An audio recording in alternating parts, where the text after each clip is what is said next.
Dobré ráno. Pre tých, ktorí neviete, tak pred 2 týždňami som absolvoval preteky Spartan Race a takto vyzeralo vlastne moje ráno, kde som sa nachystal, navaril si raňajky, no a už vyrážam smer Košovská hoľa. Základom dobrého rána je za mňa určite výber hudby v aute.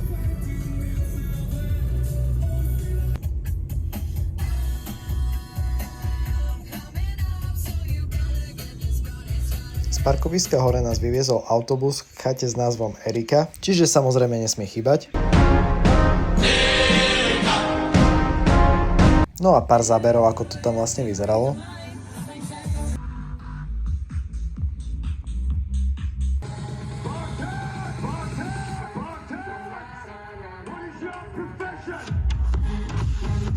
Tu bol môj pokus rozprávať na kameru a tváriť sa, že som veľký influencer, lenže som držal debilne ten mobil, takže nič nebolo počuť.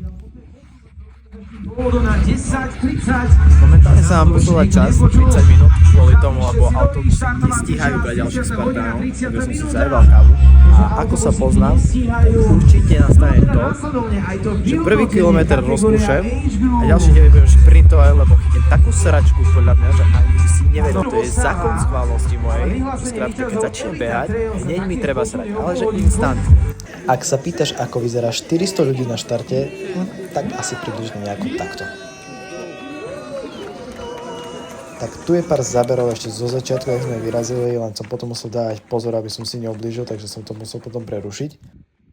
Tu je záber tesne pred koncom, kde sme šli v kuse, ale že v kuse do kopca, kde už som sám so sebou bojoval a nevládal, ale ako povedal raz jeden mudrý človek, si hlavne vybavím, kde v piči som teraz, kam do piče idem, tak si poviem, že do piče. Ja som si to vybral. Moja výzva hlavne bola, aby som tu zabehol za menej ako hodinu a 45 minút, zvládol som to, no a odchádzam spokojný a s medailou zatím čus.